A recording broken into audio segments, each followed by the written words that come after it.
Donc, vous allez voir, on va faire un petit tour assez complet. Bon, on va regarder comment tirer son épingle du jeu, mais pas que. On va aussi faire un point sur la situation globale du marché actuel et les enjeux et bien évidemment l'analyse technique et les différentes opportunités qui vont pouvoir s'offrir également à nous.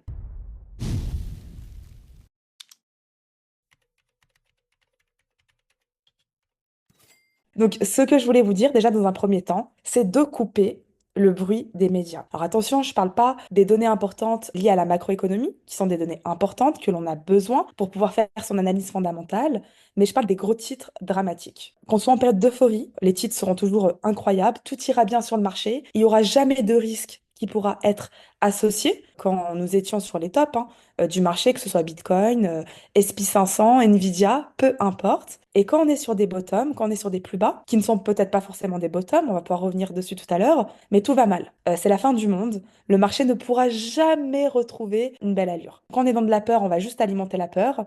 Quand on est dans de l'euphorie, on va juste alimenter de l'euphorie. Et ce qui est important, c'est que peu importe la nouvelle, c'est de pouvoir prendre du recul et de regarder en réalité de cette information, qu'est-ce qu'on peut en tirer.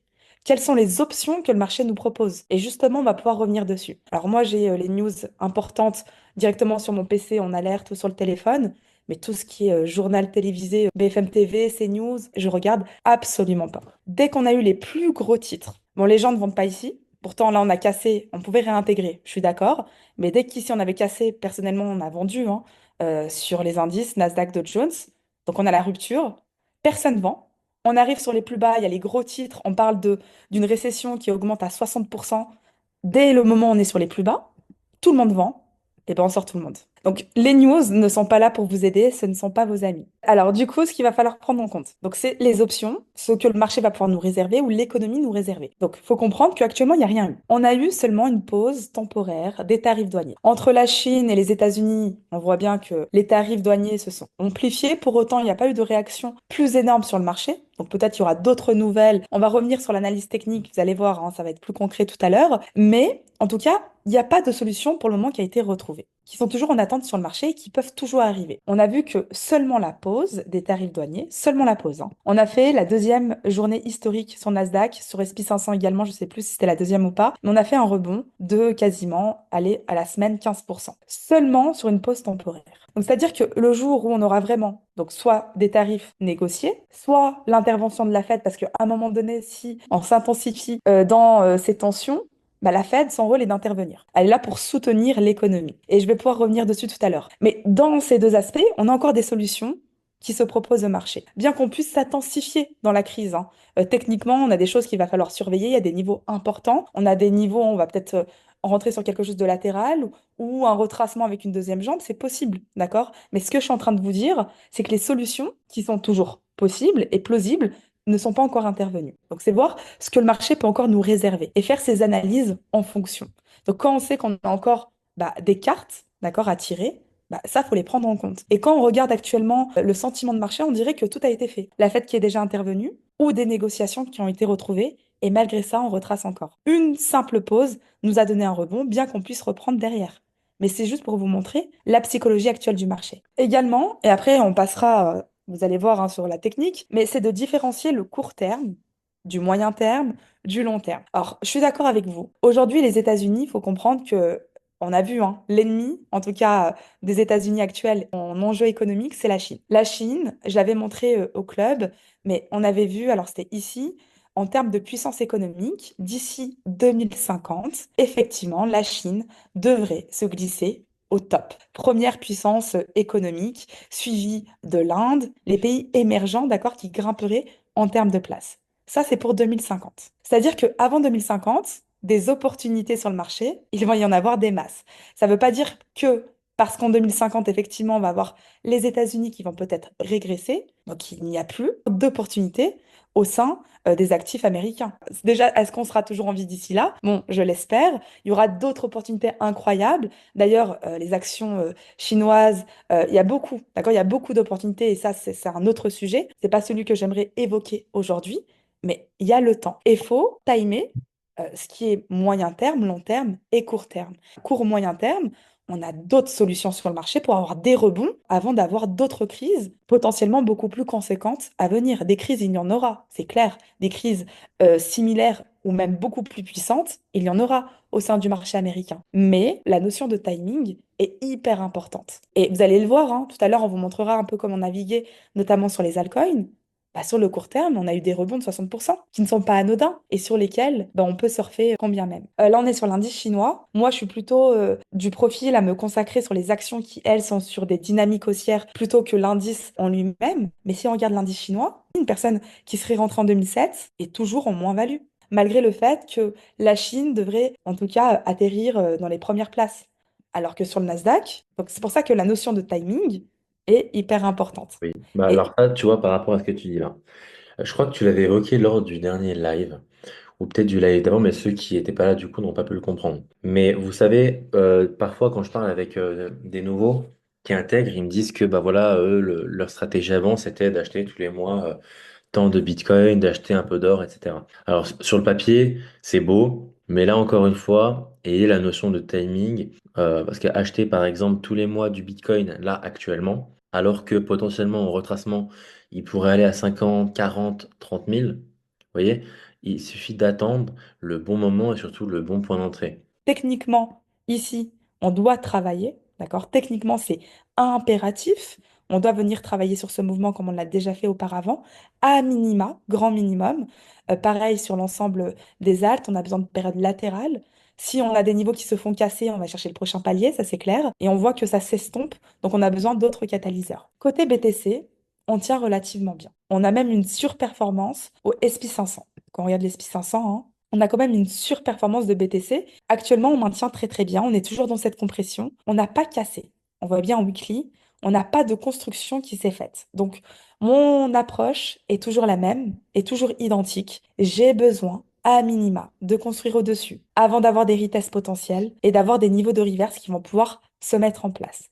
Tant que ça n'est pas fait, on peut très bien travailler les niveaux inférieurs avant de réintégrer, à l'image des indices si on a un retracement un peu plus important ou une période de consolidation qui commence à se mettre en place. Ce qui maintenant va être important, c'est si on rentre dans une période latérale ou dans un retracement un peu plus important, c'est comment se comporter actuellement sur le marché. Exact. Donc, quand le marché chute, bah forcément, on voit son portefeuille chuter et on pense qu'il suffit simplement d'attendre. Alors, le problème que beaucoup rencontrent, c'est d'être rentré trop haut.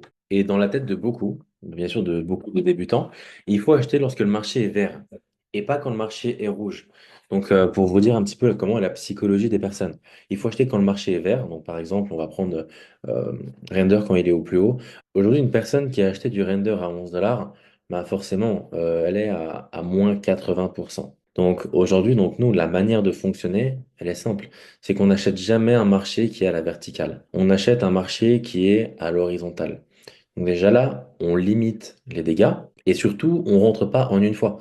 Pour ceux avec qui on travaille, qui sont là sur le call, vous savez, quand vous démarrez, on place seulement 25-30% de capital. Au début, vous me demandez pourquoi. Et quand le marché chute et qu'on recharge, vous comprenez pourquoi. Rentrer avec tout d'un coup, c'est très dangereux, même si on est très très bas sur le marché. Pour les personnes qui étaient placées sur du low cap, on a arbitré certaines positions, parce que oui, beaucoup vous disent que voilà, il faut tenir les positions, rester en négatif 2 ans, 3 ans, 4 ans, 5 ans s'il le faut. Nous ne sommes pas du tout de cet avis-là. Moi, je préfère personnellement couper ces positions, même si je suis à moins 70%, pour aller vers un actif comme Render, qui peut me donner ce 70% et donc me permettre de revenir flat, plutôt que d'attendre indéfiniment que une crypto qui potentiellement ne remontera jamais, remonte. Et là, comme ça, je remets mon portefeuille à flot. En fait, il y a deux types de profils. Je vais rajouter un peu, c'est très intéressant ce que tu as dit. On a les traders. Donc les traders, eux, peu importe le sens du marché, ça chute, ça monte. Le trader, lui, il prend le mouvement comme il arrive. Par exemple, le Dow Jones, il a chuté, on l'a pris pendant sa chute. On a pris des rebonds. On profite du marché, nous on veut juste de la volatilité. Maintenant, on a les profils investisseurs. Donc, investisseurs sur le marché traditionnel, déjà, c'est pas la même chose que le marché de la crypto-monnaie. Quand vous faites du spot, ça reste de l'investissement, même si ça peut être du trading, orienté trading, ça reste de l'investissement. Effectivement, vous ne pouvez pas profiter, alors malheureusement, des périodes de retracement, ça c'est clair. Ok, vous pouvez qu'acheter, vous pouvez reperformer un portefeuille qui a perdu de la valeur. Tout à l'heure, on disait, effectivement, là, on avait fait 60% depuis les plus bas, par exemple. C'est l'équivalent d'une personne qui serait rentrée à 10 $. Aller sur le plus haut sur Render aux 10 $.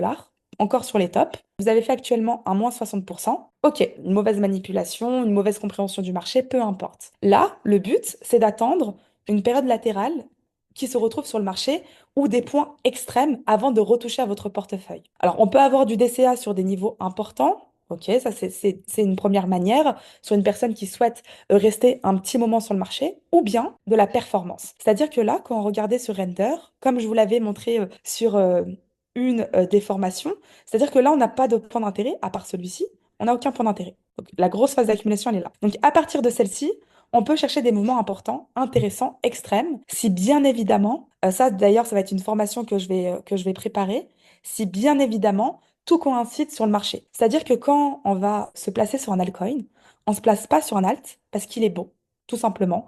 On se place sur un alt quand la majorité du marché nous indique une direction. C'est-à-dire que moi, si je me place sur Render ou Tao ou Ethereum, peu importe, alors bien sûr, il y a l'analyse qui est propre à l'altcoin, mais il faut que Bitcoin soit sur un niveau intéressant.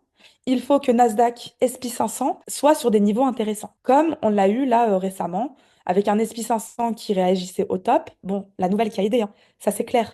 Un Bitcoin qui revenait également sur les mêmes niveaux avec un rejet effectif qui avait été fait, et des altcoins qui revenaient sur des zones pertinentes. Donc ici, effectivement, on peut profiter des rebonds en spot et vous pouvez profiter plusieurs fois. Par exemple, hein, un 60% en trading spot, vous prenez vos profits intégralement, vous êtes flat. Vous attendez qu'on retouche un bottom avant de retenter un trade. En spot, par exemple. Vous mettez un SL collé en dessous pour limiter, d'accord, si jamais le marché se retourne. Vous allez rechercher potentiellement ici, allez, un plus 50% et vous ressortez. Si demain un render vient à casser, donc ça sur un sous-compte, hein, sinon ça vous lisse votre prix d'entrée. Mais si demain render vient à casser, à donner une nouvelle structure avec un retest, bon bah vous pouvez replacer et reprendre le train entre-temps. Mais ça vous permet de ne pas subir le marché.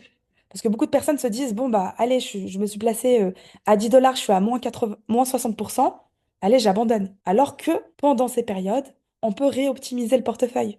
On peut revaloriser son portefeuille. Quand on va rentrer là sur des périodes latérales, un peu comme on l'avait eu aussi sur Tao, on fera l'analyse juste après, mais Tao pareil. Avant d'avoir des top départs, on a des périodes latérales qui se mettent en place, et dedans, plus 80%, plus 87%, et là, on refait un petit rebond, allez, si on revient juste ici, plus 60% avant d'avoir une cassure, mais il y a des rebonds. Ici, il y avait des rebonds.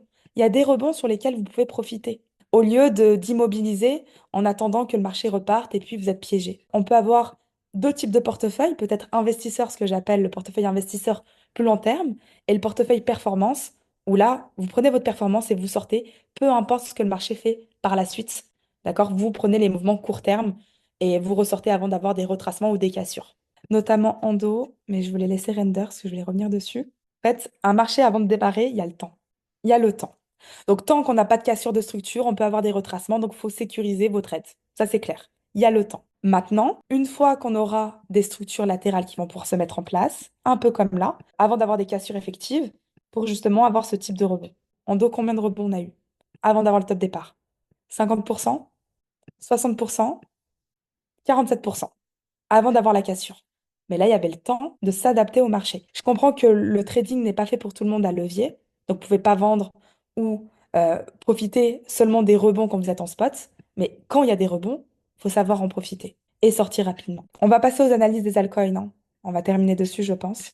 C'est la technique du scalp dans le portefeuille performance, c'est bien ça. C'est la technique, on va dire, plutôt orientée court terme dans le portefeuille performance, Oui, qui ne veut voilà. pas dire trader à levier. On peut le faire en spot. Beaucoup de personnes, des fois, nous disent, voilà, en trading, moi, je sais pas trader, j'ai peur de me faire liquider. On peut profiter des mouvements spot en crypto-monnaie. La chance en crypto, c'est de ne pas être impacté par les délais de retrait. Donc, c'est pas tous les 4 matins, mais quand ça arrive, ça fait plaisir. Je me rappelle quand j'avais partagé Render, alors pas dans nos groupes, hein, mais je voyais sur les réseaux, oui, bon, 60% de rebond, ouais, c'est beau après un moins 80%. Mais en fait, nous, on s'en fiche qu'il a fait moins 80%. On veut des rebonds. Donc, si toi, t'es pas placé au top qui est ici, tu t'en fiches, d'accord? Ce qui Oui. t'intéresse, c'est d'avoir des bottoms pour faire les rebonds, sortir Ouais, et attendre. c'est ça, mais en fait, c'est ça. Puis même alors, à la base, voilà, si tu as pris moins 80% sur Render, c'est que t'es pas rentré du tout au bon endroit. Mais même si tu t'es pris un moins 80%, mais que tu t'étais replacé et profité du rebond, ben, normalement, tu pallies à ta perte. Après, pour profiter de ces rebonds, il faut être quand même bon dans le trading. Et c'est vrai que la différence, enfin en tout cas le point fort, c'est ça de manière, à la manière d'un trader. Donc c'est ça qui fait, je pense, aussi une grosse différence, c'est qu'on analyse ça avec des yeux de trader. Et donc on profite des rebonds et autres. Oui, c'est vrai. Le regard investisseur, c'est bien. C'est bien, mais en fait, si on a un regard investisseur, faut savoir, par exemple, du Tao. Du Tao qui a ultra performé, alors encore mieux, qu'est-ce qu'on aurait? Ou du Hondo. Du Hondo qui allait chercher un nouveau top. Ouais, Hondo, c'est l'image parfaite. Si une personne a conservé du Hondo à 100%, sans prendre de profit, alors qu'on a réalisé un nouveau top, c'est-à-dire que même dans le côté investisseur, d'accord, il faut savoir prendre des profits. Même si on se dit que Hondo a le potentiel d'atteindre une capitalisation beaucoup plus conséquente, dès le moment où on réalise une target de palier de découverte de prix, et en plus, ça, j'avais partagé en live, hein, il est primordial de faire une prise de profit. Investisseur, trader ou peu importe. Les compétences plutôt d'un trader ne sont pas données à tout le monde, mais même en tant qu'investisseur, il y a quand même des mouvements qui sont impératifs, comme la prise de profit ici. Donc ici, il y avait des rebonds qui étaient pertinents. Sur tous les niveaux de rebonds intéressants, on a eu des rebonds pertinents. 45%, ici 50%, ici 40%. Je sais que beaucoup de personnes se plaignent en se disant oui, on rebondit pour mieux chuter. Bah, dans ce cas-là, prenez vos profits au rebond et ne conservez pas, mais profitez des mouvements. Je le dis vraiment pour aider, pour pas subir le marché. Voilà, tout simplement. Donc du coup, on m'a demandé pour Tao. Tao, qui est un très bon projet, fondamentalement parlant, strictement rien à dire. Un très bon altcoin. On a un marché de la monnaie qui ne démarre pas, on l'a compris, parce qu'on en attend de la macroéconomie, ce qui est normal. Si on a un BTC qui ne démarre pas, on va pas avoir un Tao qui va exploser, ce qui est normal. Si on a un Nasdaq et un Dow Jones qui ne rebondissent pas, qui ne repartent pas pour nous montrer que l'économie américaine va bien, on n'a pas un Bitcoin, sauf si décorrélation totale, qui explosera par la même occasion. Donc ça, c'est logique. Maintenant qu'on va avoir un redépart à un moment donné sur le marché, l'ensemble du marché va pouvoir en profiter. Là, sur ta hausse, ce qui est intéressant, je vous l'avais montré, cette compression sur le canal Telegram, à chaque fois qu'on revient toucher, on a des rebonds. On a des rebonds sur lesquels on peut profiter. Ici, on avait un rebond, un gros rebond, quasiment de 90%, magnifique. On n'a pas cassé. Là, on voit bien qu'on va réintégrer. Donc, on sort si on est en trading. On a eu ici un petit rebond de 34%, qui est quand même un rebond, qui est sympathique. Et on est revenu toucher les plus bas, sur lesquels on a refait un rebond sur cette compression. Cette fois-ci, un peu plus conséquent, 60%.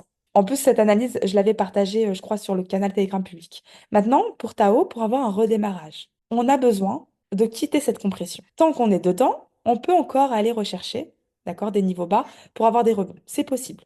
Ou on peut juste commencer à avoir quelque chose de latéral qui va pouvoir se mettre en place dans l'optique où on a une consolidation qui commencerait à intervenir sur l'ensemble des actifs. Donc ça, c'est une typologie. Donc moi, personnellement, ma stratégie actuelle, c'est tant que on n'en sort pas, tout le travail que l'on va pouvoir faire dedans, je vais profiter des rebonds potentiels. Si bien évidemment, on coïncide sur Bitcoin et les indices. Maintenant, pour ceux qui ont du Tao, qui attendent une cassure de Tao. Et ça peut prendre du temps. Juillet 2024, on a cassé en septembre 2024. On sait que ça ne se fait pas en un jour. Attendre quelque chose de similaire. Et dès le moment où on aura une réintégration du niveau, alors il est lointain le niveau, hein. Avant d'avoir une réintégration, on a des gros pourcentages à faire, hein, un 100% quasiment. Avoir une réintégration du niveau minimal, repasser au-dessus des 330, 340, et là, vous allez pouvoir avoir une structure qui s'inverse pour potentiellement aller plus haut. Mais en attendant, voilà, il y a des mouvements sur lesquels on peut en profiter. Et ça, c'est sur l'ensemble du marché. C'est-à-dire que les niveaux de réintégration, je prends Render, bah Render, il est là, le niveau de réintégration. Il est sur les 5 dollars. Mais pour atteindre les 5 dollars, c'est soit on peut profiter des mouvements internes, vous avez du 100% à faire, soit on attend d'avoir quelque chose de validé, une cassure effective avant d'avoir des retests, ou d'avoir un rebond directement et un retracement de la dernière impulsion à minima. Donc c'est vraiment ce que personnellement je l'attendrai sur le marché. Est-ce que c'est clair par rapport à ça?